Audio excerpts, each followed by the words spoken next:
Hello friends, welcome to our classes make by Upendra Pandey. Gas में जैसा कि आप लोग को बताया गया था कि आप लोग को 2 दिन सीएनसी मशीन, 2 दिन टूल इंजीनियरिंग, 2 दिन इंडस्ट्रियल मैनेजमेंट की और 2 दिन मेट्रोलॉजी एंड मेजरिंग इंस्ट्रूमेंट की। तो यहाँ पे आप लोग को आज का सब्जेक्ट है मेट्रोलॉजी एंड मेजरिंग इंस्ट्रूमेंट की। ठीक, तो यहाँ पे फर्स्ट चैप्टर के बारे में बात करेंगे। तो यहाँ पे वीडियो लास्ट तक देखिए, तभी तक आप लोग को समझ में आएगा। ठीक, तो अभी तक मेरे चैनल पर नए हो, चैनल को सब्सक्राइब नहीं किया तो चैनल को सब्सक्राइब कर लीजिएगा और बेल आइकन जरूर प्रेस कर लीजिएगा, क्योंकि इसी प्रकार का वीडियो आप लोग को सबसे पहले नोटिफिकेशन प्राप्त हो सके। तो यहाँ पे जैसा कि आप लोग को ज़्यादा देरी ना करते हुए मैं फर्स्ट चैप्टर के बारे में बात करूँगा। ठीक, तो यहाँ पे जैसा कि आप लोग देख पा रहे हैं स्क्रीन पे, तो यहाँ पे फर्स्ट चैप्टर है। ठीक, और मेट्रोलॉजी का परिचय। तो यहाँ पे आप लोग को मेट्रोलॉजी में फर्स्ट वाले चैप्टर में आप लोग को क्या पढ़ना पड़ेगा। ठीक, तो उसके बारे में बात करेंगे। तो यहाँ पे जैसा कि आप लोग कोई भी इंस्ट्रूमेंट बना रहे हैं, कोई भी उत्पाद बना रहे हैं, प्रोडक्ट बना रहे हैं, तो उसमें किस प्रकार से नापेंगे, किस प्रकार से बिना माप के तो वो कोई उत्पाद बनाया नहीं जा सकता है। ठीक, तो यहाँ पे आप लोग को मापन क्या होता है, मापनी कितने प्रकार की होती हैं, क्या क्या यूजेस होते हैं, उसका कार्य क्षेत्र क्या होता है। ठीक, तो यहाँ पे आप लोग को इसके बारे में देखने को मिलेगा। ठीक, तो यहाँ पे आप लोग को परिचय में सबसे पहले आ जाता है तो मेट्रोलॉजी क्या है। ठीक, मेट्रोलॉजी क्या है उसके बारे में, परिचय के बारे में आप लोग को पढ़ना पड़ेगा। ठीक, तो यहाँ पे जैसे कि आप लोग को स्क्रीन पे माध्यम से देख पा रहे हैं। ठीक, तो यहाँ पे डिफिनीशन लिखी गई है। ठीक, और मैं ये भी समझाऊंगा और आप लोग को कुछ अपने विचारों के माध्यम से आप लोग को कुछ बताने की कोशिश करूँगा। तो यहाँ पे जैसा कि आप लोग को सबसे पहले मेट्रोलॉजी क्या है। अब हम भाई कोई भी प्रोडक्ट बना रहे हैं, कोई भी उत्पाद बना रहे हैं, ठीक, कोई भी प्रोडक्ट का निर्माण कर रहे हैं या भी कोई भी फैक्ट्री या फॉर्म का निर्माण कर रहे हैं। ठीक, तो वहाँ पे उसका कुछ मेजरिंग करना चाहिए। ठीक, यानी कुछ उन मापन के माध्यम से ही बनाया जाएगा। ठीक, तो वहाँ पे प्रोडक्ट में क्या यूजेस है करना है, तो इसके बारे में हम नॉलेज करेंगे, मीन्स यहाँ पे बताएंगे। ठीक, तो यहाँ पे किसके अंतर्गत आ जाता है, ये मेट्रोलॉजी के अंतर्गत आ जाता है। ठीक ठीक, तो यहाँ पे जैसे कि आप लोग को डिफिनेशन के माध्यम से किसी उत्पाद का निर्माण करने के लिए उत्पाद के कई चरणों जैसे उत्पादन हो गया, प्रक्रिया डिजाइन हो गया, प्रोडक्शन हो गया। ठीक, तो यहाँ पे जैसा कि आप लोग को खुद ही बताया गया डिफिनेशन के माध्यम से, कोई भी प्रोडक्ट बना रहा है तो उसमें कई सारे चरण होते हैं। ठीक, तो वहाँ पे उन सबको पार करके कोई भी प्रोडक्ट का निर्माण किया जाता है, तो उस किसके अंतर्गत आता है, ये मेट्रोलॉजी के अंतर्गत आ जाता है। ठीक, तो यहाँ पे क्या हो जाए, डिजाइन प्रक्रिया हो गई, प्रोडक्शन हो गया, निरीक्षण हो गया, असेंबली हो गया, टेस्टिंग हो गया, आज के दौर पर गुजरना पड़ता है। ठीक, तो यहाँ पे इसके अंतर्गत आ जाता है सब स्टेप बाय स्टेप। तो यहाँ पे जैसा कि आप लोग को देख पा रहे हैं, इसी प्रक्रियाओं को पूरा करने में इस प्रक्रिया में लगे गए कर्मियों तथा टेक्निकल सुपरवाइजर, इंजीनियरिंग आदि का विज्ञान को सही भली भांति अति आवश्यक है। ठीक, माप विज्ञान का ज्ञान होना अति आवश्यक, ताकि बनने वाला उत्पाद निर्धारित मानकों के अनुसार हो। ठीक, तो यहाँ पे जैसा कि आप लोग को डिफिनीशन के माध्यम से बताया गया। अब भाई कोई भी प्रोडक्ट या फर्म लगाया जा रहा है, तो वहाँ पे उसके बारे में जो इंजीनियर है उनके बारे में, तो आप लोग को उस प्रोडक्ट के बारे में सही ढंग से नॉलेज होना चाहिए, तभी तो वो एक अच्छे प्रोडक्ट का निर्माण कर सकता है ना। तो वहाँ पे ये किसके अंतर्गत आ जाता है, मेट्रोलॉजी के अंतर्गत आता जाता है। ठीक, अब हुआ मेट्रोलॉजी खत्म हुआ, तो खत्म होने के बाद मेट्रोलॉजी किसके माध्यम से नापा जाएगा। ठीक, तो यहाँ पे आएगा ये मापनिकी के माध्यम से। मापनिकी की क्या होती है। ठीक, तो यहाँ पे क्या बताया गया, मापनिकी इंजीनियरिंग का एक ऐसा विषय जिसमें किसी उत्पाद की गुणवत्ता तथा उच्च स्तर पर बनाए रखने के लिए उत्पाद पर निरीक्षण हेतु मानक इकाइयों, मापन यंत्रों, उपकरणों का मापन विधियों में गहन अध्ययन किया जाता है। ठीक, जैसा कि आप लोग को बताया गया कि अब कोई भी प्रोडक्ट या फर्म लगाया जा रहा है, तो यहाँ पे मापनिकी कई प्रकार के मापनिकी होते हैं। किसी भी मतलब यहाँ पे जो मेट्रोलॉजी में है, मेट्रोलॉजी एंड मेजरिंग में क्या है। ठीक, तो यहाँ पे इंजीनियर की एक खासियत होती है, तो जो आप लोग को ऐसे मापन का यूज़ करें, ऐसे प्रोडक्ट का यूज़ करें।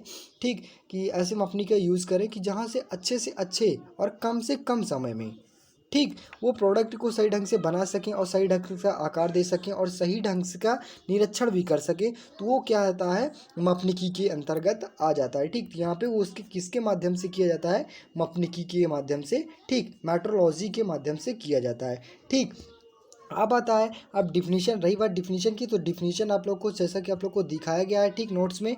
ठीक, सही ढंग से लिख लीजिएगा और नेक्स्ट क्वेश्चन पे मीन्स यहाँ पे कोई भी टॉपिक अगर फंसता है तो आप लोग टेलीग्राम पे, डिस्क्रिप्शन में टेलीग्राम की लिंक दे दिया है, तो वहाँ पे आप लोग कोई भी क्वेश्चन को डाउट हो तो वहाँ पे आप लोग क्लियर कर सकते हैं। ठीक, नेक्स्ट आता है मापनिकी का कार्यक्षेत्र। यहाँ पे कौन कौन से कार्यक्षेत्र में प्रयोग किया जाता है मापनिकी का, तो यहाँ पे इंजीनियरिंग के क्षेत्र में किसी उत्पाद के बृहद उत्पादन के लिए मापनिकी का तथा ज्ञान एवं कार्यक्षेत्रों का उपयोग काफ़ी विस्तार हुआ।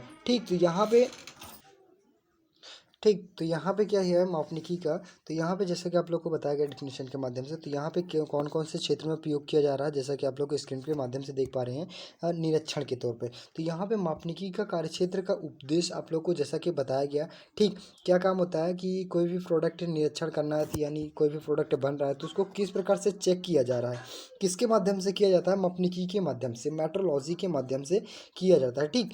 वो वहाँ पे निरीक्षण के तौर पर प्रयोग किया जा रहा है, ठीक। नेक्स्ट आता है उत्पादन प्रक्रम के नियंत्रण के लिए कोई भी प्रोडक्ट बनाया जा रहा है, ठीक। कोई भी प्रोडक्ट बनाया गया है तो वहाँ पे पहले वाले आकार को उसी टेम से सही ढंग से सारी प्रक्रियाएं करने के लिए हम उत्पादन की वहाँ पे कार्यक्षेत्र का प्रयोग कर सकते हैं, ठीक। नेक्स्ट आता है विभिन्न प्रचालों के मापन के लिए। अब कोई भी प्रोडक्ट दिया गया है, ठीक। तो उसे कितना वज़न करना है, किस प्रकार से बेस पे रखना है, ठीक। तो वहाँ पे भी किया जा सकता है। नेक्स्ट पे आता है मापन यंत्रों के अनुरक्षण तथा अंशांकन के लिए। जैसे कि कोई भी प्रोडक्ट बन रहा है तो उसको सही ढंग से बनाने के लिए और तथा उनको गिनने के लिए, ठीक। अंशांकन क्या होता है, एक दो जैसे क्रम वाइज कितना प्रोडक्ट बन रहा है तो वहाँ पे अंशांकन के माध्यम से आ जाता है, ठीक। नेक्स्ट आता है मशीन औजार के संरेखन के लिए। अब कोई भी प्रोडक्ट बन रहा है, ठीक, उसमें टूल का भी उपयोग किया जा रहा है, ठीक। टूल का भी उपयोग किया जाता है तो वहाँ पे एक आकार में सही टूल्स को, एक ही आकार का सही प्रोडक्ट बनाने के लिए हम वहाँ पे मेट्रोलॉजी का प्रयोग कर सकते हैं, उसी कार्यक्षेत्र में भी प्रयोग किया जा सकता है। तो यहाँ पे मुख्य रूप से 5 टाइप का कार्यक्षेत्र में प्रयोग किया जा सकता है, ठीक, मेट्रोलॉजी, ठीक। तो आई होप गाइस यहाँ पे अगर एग्जाम में क्वेश्चन पूछा भी जाता है मापनिकी का कार्यक्षेत्र यहाँ पे, तो आप लोग को स्टेप बाय स्टेप लिख ले देना है और दो दो लाइन थोड़ा थोड़ा विस्तार करके बता देना है, ठीक। नेक्स्ट आता है मापनिकी का उद्देश्य। मापनिकी का उद्देश्य क्या है, ठीक। अब जैसा कि आप लोग को कोई भी प्रोडक्ट या फॉर्म बनाना है, ठीक। तो वहाँ पे कोई भी चीज़ें माप के सही ढंग से बनाया जा रहा है तो वहाँ पे क्या क्या फ़ायदे हो सकते हैं आप लोगों को पता ही है, ठीक। और एक बार मैं खुद ही बता दे रहा हूँ आप लोग को डिफिनेशन के माध्यम से, किसी उत्पाद को वांछित यथार्थता के साथ उत्पादन के लिए मापन में क्रम से क्रम लागत आना। अब कोई भी प्रोडक्ट बन रहा है भाई, अब उसका सही ढंग से माप हो गया और क्या कितना लगना है, कितना भी प्रोडक्ट लगना है, तो वहाँ पे सबसे पहले तो बात आ जाती है उसकी लागत कम हो जाएगी, ठीक। हमें अनुमान हो जाएगा कितना लगना है, किस इस प्रोडक्ट में पैसे लगने हैं, ठीक। नेक्स्ट आता है कार्य विशेष के लिए सही तथा उपयुक्त मापक यंत्रों का प्रयोग किया जा सकता है, ठीक। अब जैसे कि आप लोग कोई भी प्रोडक्ट सही ढंग से हो गया, ठीक, तो वहाँ पे क्या करना है कि सही ढंग से मापन का प्रयोग किया हो गया है कि हाँ मुझे इसी टाइम का इसी आकार का प्रोडक्ट बन जाएगा, ठीक।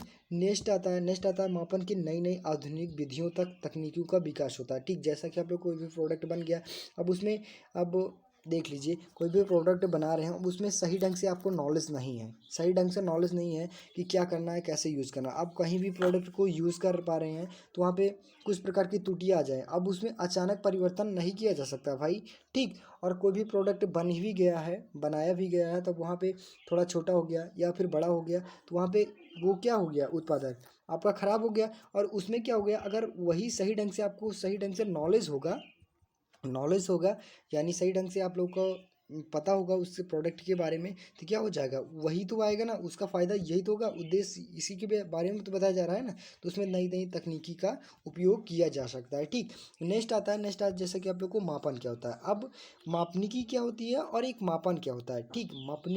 मापनिकी क्या बताया गया आप लोग को, मापनिकी क्या है, मापनिकी क्या है। अब कोई भी प्रोडक्ट बन रहा है वो किसके माध्यम से मापा जा रहा है, उसका निरीक्षण करने के लिए मापनिकी का प्रयोग किया जाता है, मेट्रोलॉजी, ठीक। और मापन क्या होता है, कोई भी प्रोडक्ट कितना वजन करना है या फिर उसको नापने के लिए मापन का प्रयोग करते हैं और उसका निरीक्षण करने के लिए मेट्रोलॉजी के अंतर्गत आता है, ठीक। तो यहाँ पे डिफिनीशन के माध्यम से आप लोग को अंतर भी आ जाएगा, मेट्रोलॉजी और मेजरमेंट मापनिकी और मापन में अंतर लिखिए तो आप लोग आई होप लिख सकेंगे, ठीक। तो यहाँ पे मापन क्या होता है, किसी प्रचाल के अज्ञात माप को किसी माप को तुलना करने के लिए प्राप्त मापन को प्रचाल का मापन कहते हैं। मीन्स यहाँ पे कोई भी प्रोडक्ट बनाया गया किसी एक मानक ढंग से मानक बनाकर उसे तुलना करने पर जो प्रोडक्ट मिलता है, ठीक उससे क्या कहते हैं हम मापन कहते हैं। ठीक, तो यहाँ पे आप लोग को और इंजीनियरिंग के कार्य क्षेत्र में वस्तु तथा उत्पादक के गुण तथा विभिन्न प्रचालकों को मापन की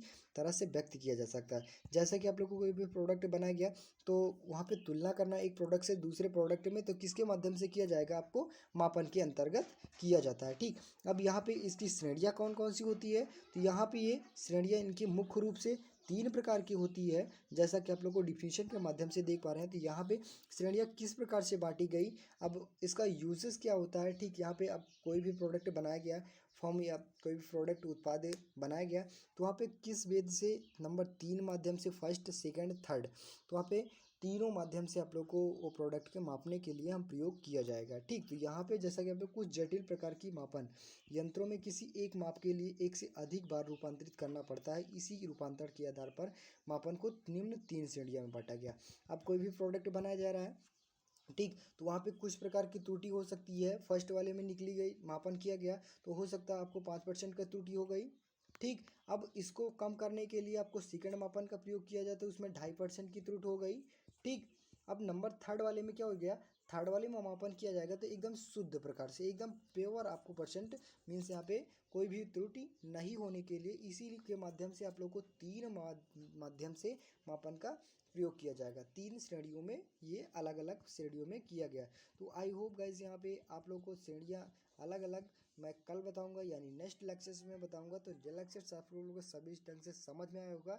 ठीक, तो यहाँ पे आप लोग को चैनल पे नए हो, चैनल को सब्सक्राइब कीजिए और ज़्यादा से ज़्यादा शेयर करने की कोशिश कीजिए। ठीक, आप लोग को तीनों ये स्टेप बाय स्टेप अगले नेक्स्ट लेक्चर्स में मिलने वाले हैं। ठीक, कौन कौन सी श्रेणियाँ होती हैं, फर्स्ट सेकंड थर्ड, इसका यूजेस क्या होता है, आप लोग को नेक्स्ट लेक्चर्स में बताया जाएगा। ठीक, तो बस आज के लिए इतना ही। अगर वीडियो अच्छी लगे, चैनल पर नए हो, चैनल को सब्सक्राइब कीजिए, ज़्यादा से ज़्यादा शेयर करने की कोशिश कीजिए। मिलते हैं नेक्स्ट वीडियो में, तब तक के लिए।